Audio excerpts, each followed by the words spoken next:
The grand finale of Taskmaster Season 19 has arrived with all the chaos, absurdity, and unexpected moments fans have come to expect from the show's climactic episodes.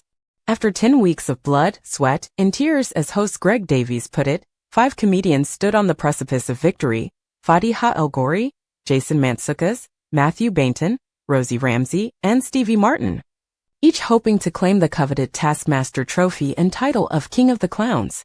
What followed was an hour of panic, peculiar poses, Pentagon-shaped food, and people struggling to eat carrots without using their hands. The finale began with Greg Davies and little Alex Horne renewing their vows in a mockingly touching moment that set the tone for the finale. Alex had prepared elaborate vows for Greg that included lines like, "You are my sunrise and sunset, and my day starts and ends with you," while Greg's commitment was simply, "to protect you till the day one of us is dead." This bizarre marriage metaphor has been a running theme throughout the series, and it was fitting to include it in the final episode. The episode kicked off with the prize task, where contestants were asked to bring the thing most likely to make you do a double take. Mathew brought in boots arranged in a bin to create the illusion of a body being disposed of, a clever visual trick that earned him 2 points. Fatiha's contribution was bizarre, a fake beard, which she explained made her do a double take when she sees Muslim men with beards.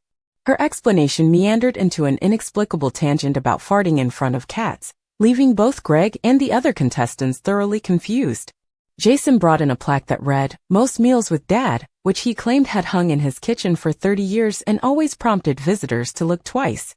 Stevie's entry was perhaps the most effective. She initially claimed to have forgotten her item, then stood up to reveal she was wearing a bizarre, flesh-colored costume on her shoulder. Greg admitted he genuinely did a double take at this surprise. Rosie brought in what she described as a life-size interpretation of my monthly period, a blob-like red creation that horrified Greg but earned her solid points. In the end, Stevie won the prize task with 5 points. The first proper task of the finale involved contestants attempting to fill a yellow box with sand within a mysterious dome. The twist was that once they touched a box, they had to hold it for the rest of the task. This seemingly simple challenge quickly became a logistical nightmare as competitors discovered boxes within boxes and sand scattered in different locations. Mathew Baynton approached the task with methodical precision, carefully assessing the situation before making any moves, and completed it in just 1 minute 25 seconds. Jason finished in 4 minutes 21 seconds with a similarly successful approach. Meanwhile, Fatiha and Rosie struggled with the concept, at one point Rosie even balancing a box on her head in desperation. Stevie took a staggering 17.5 minutes to complete the task, getting increasingly frantic as time went on. Mathew's efficiency earned him 5 points, putting him in a strong position early in the finale. The next challenge took contestants to a stately home where they had to freeze in the most powerful pose while touching 2 objects. The twist? After choosing their poses, they were told they needed to hold them completely still for 10 minutes, with the least movement winning.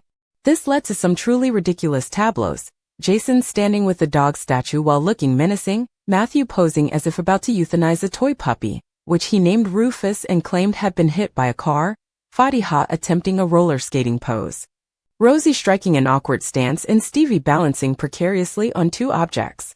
The task quickly became a test of endurance as the competitors' bodies began to betray them, arms trembling, faces contorting in pain, and in Fatiha's case, completely abandoning the pose to chat with the crew. Through slow-motion replay analysis, Stevie was judged to have moved the least and won 5 points, with Rosie taking second place with 4. Perhaps the most entertaining segment of the finale was the team task, where the contestants were split into 2 groups to provide the best drive-through experience. Jason and Stevie, team Mantzoukas, took on Fatiha, Mathew, and Rosie in creating improvised restaurants where customers drove through requesting bizarre food items like warm bread sandwich cut into a pentagon, burnt toast, and a small flower castle with a moat. Team Mantzoukas proved remarkably efficient, with Jason distracting customers with long-winded stories about their fictional restaurant's origin during the pandemic while Stevie prepared the food. Their performance was so synchronized that Stevie proudly exclaimed, "I've already made it," when anticipating a customer's order. In stark contrast, the team of 3 descended into chaos almost immediately, with Fatiha snapping, "I'm with a customer, shut up," at her teammates over the radio, Rosie getting confused about what a pentagon looks like, and Mathew becoming paralyzed with indecision at the cash register. The difference in service was stark. Team Mantzoukas had an average wait time of 31 seconds, while the team of 3 kept customers waiting for an average of 2 minutes 41 seconds. Greg awarded the winning team 5 points and the losers 3.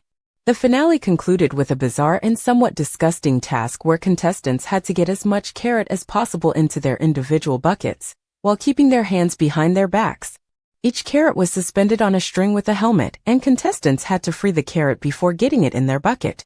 This led to some truly undignified scenes as the competitors tried various methods. Jason aggressively shaking his head to dislodge the carrot, Stevie jumping to create momentum, Mathew trying to bite through the string, and Rosie attempting to lick her carrot free. Jason's aggressive approach paid off as he quickly freed his entire carrot, earning him the full 5 points and cementing his strong performance in the finale. When the final scores were tallied for both the episode and the series, there were several surprises. Stevie won the episode with 22 points, with Jason coming in second with 20 points. However, the overall series champion was revealed to be Mathew Baynton with 169 total points, a full 15 points ahead of Stevie Martin in second place with 154. Jason Mantzoukas, who spent most of the series in last place, surged to third with 150 points, just 1 point ahead of Rosie Ramsey's 149. Fatiha El-Ghorri, who had briefly been in second place earlier in the series, finished last with 141 points. Mathew's victory was particularly impressive given his consistent performance throughout the series. While other contestants had dramatic highs and lows, Mathew maintained a steady approach to tasks, often thinking methodically and strategically. His crowning as champion represents a victory for the more thoughtful, measured approach to Taskmaster challenges, as opposed to the chaotic energy that contestants like Jason and Fatiha brought to the competition. The finale showcased everything that makes Taskmaster such a beloved format: the creativity of the tasks, the wildly different approaches from contestants, and the genuine moments of both triumph and humiliation. From Jason's existential crisis when forced to remain still to Fatiha's complete bewilderment at what a Pentagon looks like, the episode delivered countless memorable moments that will likely become fan favorites. Greg Davies was at his sardonic best throughout, particularly when reacting to the drive-through task, noting that one team consisted of a man running around trying to address the task while the other two debate what a shape is. Alex Horn, ever the dedicated sidekick, continued to find new ways to express his devotion to the Taskmaster, even as Greg routinely dismissed his efforts. What made this finale particularly satisfying was seeing how the contestants had evolved over the series. Jason, initially struggling and seemingly destined to finish last, found his rhythm in later episodes and clawed his way to a respectable third place. Stevie, often paralyzed by overthinking in early episodes, managed to win the finale itself.